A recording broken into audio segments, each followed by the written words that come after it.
Imagine this. One day, you simply stop reaching out. No warnings, no explanations, just silence. You were once a presence in his life, someone he could count on to be there, to react, to engage, and now, nothing. That first day, that first moment, when he realizes you haven't texted, called, or commented on anything he's done, it barely registers. He might even feel a quiet satisfaction, believing that he is the one in control. In his mind, this is a temporary shift, a momentary blip in the dynamic he's gotten used to. At first, he assumes you're just busy. Maybe you got caught up with work, friends, or life in general. He tells himself she'll be back.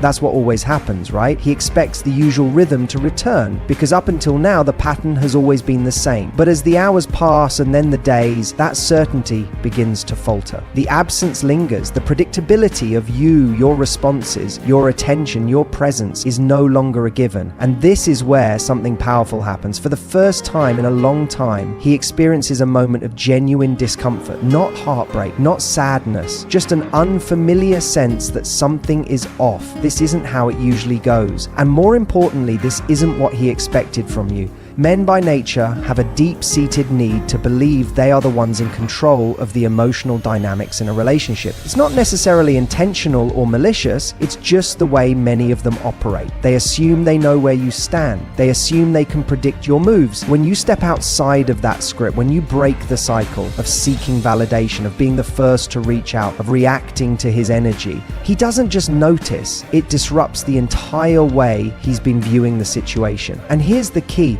He won't admit it right away. His ego won't let him. In fact, his first instinct might be to brush it off. She's just playing a game. She's trying to get my attention. She'll be back. But as time stretches on, the cracks start to form. And those cracks, they're dangerous to his sense of certainty. The interesting thing about human nature is that we don't appreciate something fully until it's no longer accessible. It's why people don't crave freedom until they feel trapped. It's why we don't think about oxygen until we're gasping for breath. And it's why the moment someone who was once a steady presence in our life disappears, we suddenly realize how much we took them for granted. This is the power of detachment. When you pull away, not in a manipulative way, not as a game, but as a genuine decision to reclaim your own power, you shift the balance, you create space. And in that space, something profound happens. He is forced to feel your absence. This isn't about revenge. It's not about playing with his emotions or making him suffer. It's about breaking the cycle that kept you in a place of emotional dependence. If he never had to wonder about you, if he never had to question your presence, then he never had a reason to truly appreciate it. So in those first moments of your disappearance, his mind does what it always does. It tries to rationalize. But what he doesn't realize yet is that this isn't just a momentary shift. This is the beginning of a new reality, one where you are no longer predictable, no longer easily accessible, no longer willing to be taken for granted. And that realization, it's going to hit him harder than he expects. Because once he starts to feel the edges of your absence, once he starts to notice the silence where your presence used to be, a seed is planted, a seed of uncertainty, a seed of doubt. And no matter how much he tries to convince himself that he's fine, that seed will start to grow. This is the moment where the game changes. Not because you manipulated him, not because you followed some set of rules, but because you finally understood your own worth enough to step back. And when that happens, the only question left is this: will he realize what he had before it's too late? Because here's the truth. When someone expects you to always be there, they stop valuing what you bring. But when you walk away, truly walk away, you give them the rarest gift of all, the chance to see with absolute clarity what life feels like without you in it. And for some, that's a wake-up call they never saw coming. There's a moment in every disappearing act when the realization sets in. This isn't just a phase. The first day or two, he brushes it off, assuming you'll eventually reach out, that things will snap back to normal. But when that doesn't happen, when the silence stretches longer than he anticipated, his mind starts shifting gears. At first, it's subtle, just a passing thought here and there. Has she really moved on? Is she actually done? But then those thoughts grow, and here's the fascinating part. He doesn't just miss you. He misses the way you made him feel. That's the real hook. Because at the end of the day, human beings aren't addicted to people, we're addicted to the emotions they make us experience. And up until now, you provided a steady stream of validation, attention, and energy that reassured him of his place in your world. Whether he fully appreciated it or not, that consistency was a form of comfort. It meant that no matter how distant he became or how distracted he got, there was a part of him that never had to work to keep you there. But now, that's changed. See, when you disappear, you don't just take away your presence, you take away his reflection. You remove the mirror that allowed him to see himself through your admiration, your pursuit, your effort. And when that mirror vanishes, he suddenly finds himself questioning something he's never had to before. Who am I to her now that she's not constantly reaffirming my importance? This is where things start to get uncomfortable for him, because what you've done is introduce something into his psyche that wasn't there before. Uncertainty. And uncertainty is the most powerful emotional trigger you can activate in a man who thought he had you figured out. People assume men don't overthink relationships the way women do, but that's not entirely true. The difference is most men don't start overanalyzing until they feel like they're losing control. And that's exactly what your silence creates. He replays old conversations. He re-examines his last message to you, wondering if he missed something. He thinks back to the last time you were together, searching for clues. Was she acting different? Did she meet someone else? The questions start piling up, and each one chips away at the security he once had in your connection. This is where regret starts creeping in. Not necessarily because he's realized the depth of his feelings just yet, but because he realizes something was taken from him before he had a chance to decide if he wanted to keep it. And there's nothing more unsettling to a man's ego than feeling like he wasn't the one to end it. Now, this is where most people make a mistake. They assume that just because he's thinking about them, it means he's ready to chase. But thinking and acting are two different things. At this stage, he's still wrestling with pride. He might tell himself, I don't care that much, or she's probably just trying to get my attention. That internal dialogue is his defense mechanism. It's his way of maintaining control in a situation where he actually has none. But here's where things shift again. The longer you hold your ground, the more his mind starts working against him. Because now it's not just about missing you, it's about losing you. And men, they hate to lose. Now, he's not just wondering where you are, he's wondering who you're with. He's not just questioning why you're not texting him, he's questioning whether someone else is getting your attention now. He starts to wonder, did I misjudge her? Did I assume she needed me more than she actually did? And that thought, that's where everything changes. Because in that moment, you're no longer the predictable person who was always there. You're no longer the woman he could take for granted. You've become something else entirely, a challenge. And whether men admit it or not, they are wired to pursue what feels just out of reach. It's not about playing games. It's about triggering a biological response that makes them want to earn something they once assumed was theirs. The best part? You're not doing anything manipulative. You're simply allowing reality to set in. You're giving him the space to realize that relationships, attention, love, none of it is guaranteed. And if he truly values you, if he sees you as someone worth chasing, then he will come looking for you. But not because you begged him to. Not because you reminded him of what he lost. He'll come back because he'll finally understand something he should have from the beginning. Your presence was a privilege, not a guarantee. There's a tipping point in every absence where curiosity turns into frustration. At first, he might have been able to brush it off, maybe even convince himself that you were just playing a game, waiting for him to make the first move. But now, as the days stretch on, something shifts. The silence isn't just an empty space anymore, it's a confrontation, because what happens when you disappear isn't just that he misses you, it's that he starts questioning himself. See, human beings are wired for consistency. We crave patterns. And for a long time, you were part of his pattern. Maybe he was used to seeing your name pop up on his phone, used to the casual check-ins, the small ways you always made him feel like a priority, even if he didn't fully appreciate it, even if he took it for granted. There was a kind of security in knowing you were there.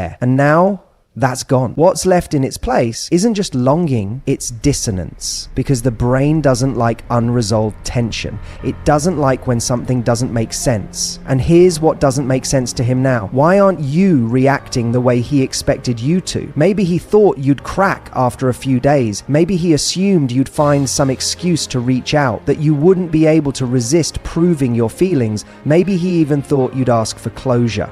But you didn't. And that lack of reaction, It's what drives him insane, because now he's not just wondering where you are, he's wondering how you're doing this. How did the person who once cared so deeply about him suddenly seem fine without him? And that thought, that single unsettling thought, is what makes him start to rethink everything. Because in his mind, this wasn't how it was supposed to play out. He might have been the one who pulled away first. Maybe he was distant. Maybe he got comfortable. Maybe he even thought, she'll always be there for me. But now he's realizing something different. Maybe I never understood her as well as I thought I did. And that's a terrifying realization, because when someone thinks they have you figured out, they assume they know how much power they have over you. They assume that no matter what happens, they can predict how you'll react. But the moment you stop playing by those rules, the moment you show them that you're not the person they assumed you were, that's when everything changes. And here's where it gets even more interesting. Now it's no longer just about you, it's about him, about his ego, about his identity. Because if he believed on some level that you needed him more than he needed you, then this silence is proving something very different. It's showing him that maybe, just maybe, he was wrong. And if he was wrong about that, what else was he wrong about? Now, he's not just thinking about the last time you spoke, he's thinking about all the times before that. He's remembering moments he dismissed, things you said that he never really listened to. He's replaying the way you looked at him, the way you tried, the way you cared. And then he starts asking himself the hardest question of all. Did I take her for granted? Because if there's one thing people don't like, it's realizing they overlooked something valuable. And the idea that you might have been more special, more rare, more irreplaceable than he originally thought, that's the kind of thought that lingers. That's the kind of thought that keeps him up at night. And the best part, you didn't have to do anything to plant it. You didn't chase, you didn't beg, you didn't try to prove your worth. You simply removed your presence. And in doing so, you forced him to see the void you left behind. Most people think that convincing someone to value you means constantly reminding them of what you bring to the table. But the truth is, sometimes the most powerful thing you can do is walk away and let them feel your absence. Because if they truly care, if they ever truly valued you, then the loss will hit them harder than words ever could. And if they don't, then you'll have your answer. Either way, you win. Something interesting happens when someone realizes you've truly disappeared from their life. The denial starts to crack and reality begins to set in. Up until this point, he might have convinced himself that your silence was temporary, that you were just trying to get a reaction out of him, or that you'd come back when you missed him enough. But then the days pass, and then the weeks, and suddenly something shifts. Now, it's no longer just about missing you, it's about the realization that maybe, just maybe, you're not coming back. And that's when regret begins to creep in. Because human beings have a funny way of valuing things only after they've gone. It's easy to take something for granted when it's always there, always accessible. But when that access is suddenly cut off, when something that once felt certain becomes uncertain, that's when the mind starts rewriting history. Now, he's not just remembering you, he's remembering you differently. Suddenly, the little things that annoyed him don't seem so annoying anymore. The things he overlooked now feel significant. The moments he brushed off as ordinary now carry a weight he didn't appreciate before. And here's the kicker. He starts wondering if he made a mistake. Because regret isn't just about loss. It's about realizing that you had something valuable and didn't treat it the way you should have. It's about recognizing, often too late, that what once felt optional was actually essential. Now, let's be clear, this isn't about playing games or manipulating someone into caring. It's about understanding human psychology, how people process relationships, attachment, and loss. And the truth is, people only regret losing what they once believed they owned. Think about it. Have you ever misplaced something that wasn't really yours? Maybe you borrowed a book from a friend and forgot to return it. You might have felt bad, but you didn't feel loss because it was never yours to begin with. But when you lose something you believed was yours, when someone you thought you had a place with suddenly removes themselves, that's when the real regret kicks in. Because in his mind, you were supposed to always be there. You were the person he could turn to when he was bored, when he needed validation, when he wanted comfort. Even if he wasn't giving you the same level of effort, he still expected you to be available. But now, that expectation is shattered. And that's where the regret deepens, because it's not just about missing you. It's about what missing you means. It means he wasn't as sure of himself as he thought. It means he miscalculated. It means he had something valuable and didn't realize it in time. And if there's one thing people struggle with, it's admitting they were wrong. Now, let's talk about what happens next, because this is the point where his regret can go one of two ways. Some people, when faced with regret, sit with it. They reflect, they process, they come to terms with their mistakes, and they grow from them. But others, they panic. And that's when they start scrambling to fix what they broke. This is when you start getting those late night texts, the I miss you messages, the I've been thinking about you lines, the sudden attempts to reconnect. And if you ever wondered why they always come back after you've moved on, this is why. It's because for the first time, they're actually feeling the impact of their actions. And here's where you need to be careful, because when regret drives someone back to you, it's not always about love. It's often about relief. They don't want to sit with the discomfort of knowing they lost something good. They don't want to feel the weight of their own choices. They don't want to confront the fact that maybe you weren't the problem, maybe they were. And if you let them back too easily, if you rush to soothe their regret before they've done the real work of understanding why they lost you in the first place, then nothing changes. Because regret alone isn't enough. What matters is what someone does with that regret. Do they reflect? Do they take responsibility? Do they show through consistent action that they've learned? Or do they just want to reset the clock to get back to the comfort of knowing you're still there? This is where you have to be strong, because when someone comes back out of regret, it's tempting to take that as proof of love. But real love isn't just about missing someone, it's about how you treat them when they're there. So, if he regrets losing you, let him sit with it. Let him feel the loss, not just because it's what he deserves, but because it's the only way he'll learn. And if he truly values you, he won't just regret losing you, he'll do whatever it takes to earn you back. And that's the difference between someone who misses you and someone who's ready for you. Because missing you is easy. Earning you, that's where the real work begins.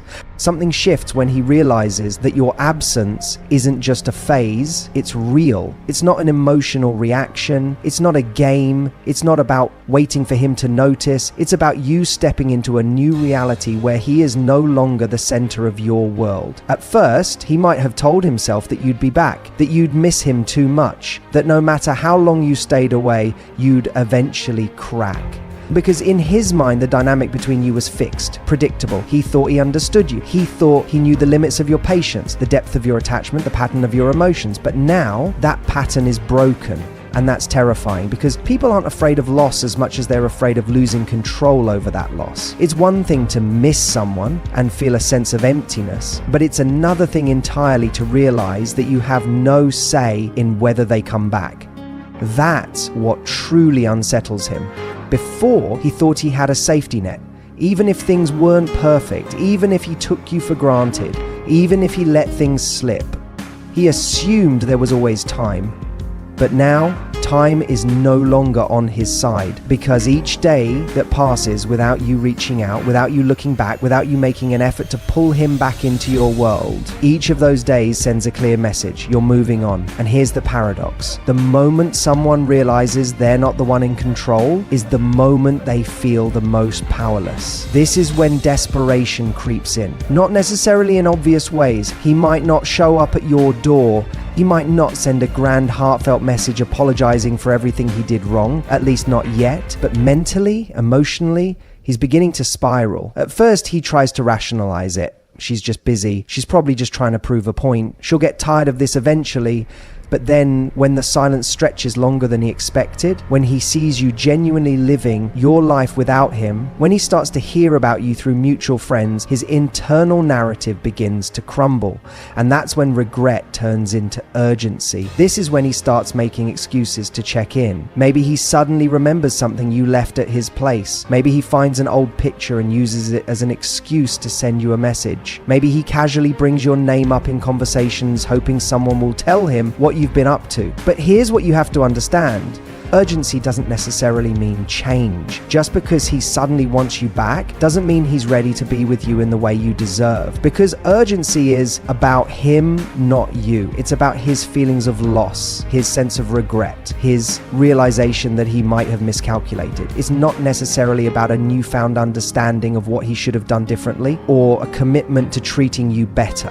And that's where you have to be strong, because the mistake most people make when someone who took them for granted comes running back is assuming that desperation equals transformation. That just because someone is scared to lose you, they've suddenly evolved into the person you always needed them to be. But urgency is an emotion, growth is a process. One happens quickly, the other takes time. And if you let someone back in before they've done the real work of understanding why they lost you in the first place, before they've shown through consistent actions that they've changed, you don't break the cycle. You restart it. So when he starts showing up in your inbox, when he starts trying to make his way back into your world, don't just ask yourself, does he miss me? Ask yourself, does he truly understand what went wrong? Because missing you is not the same as valuing you. Missing you is about him. Valuing you is about how he treats you. So let him sit in that urgency. Let him wrestle with the discomfort of realizing that your presence in his life was a privilege, not a given. Let him prove through actions, not just words, that he's not just afraid of losing you, but that he's actually ready to have you in the way you deserve. And if he's not, then keep walking, because you don't need someone to chase you. You need someone to show up for you before it ever comes to that. There comes a moment in this entire process where he finally understands something crucial, something that shakes him in a way he never expected. It's the realization that you are not waiting for him, not playing a game, not strategically pulling away just to lure him back, not secretly hoping for a moment where he comes rushing in, making grand declarations of regret. No, you've truly moved forward. And that's when everything shifts for him, because as long as he believed there was a possibility, however small, that you were still tethered to him in some way, he could afford to keep his distance. He could afford to sit in his indecision. He could afford to convince himself that you were just one moment of weakness away from reaching out, from breaking the silence, from proving to him that he still mattered. But then the silence stretches long enough that doubt begins to creep in. What if you've actually let go? What if you've actually accepted a life that doesn't include him? What if this time it's really over? That's when he starts replaying everything. The times you were there for him when he barely had to lift a finger. The moments when he dismissed your emotions because he assumed you'd always forgive him. The security of knowing that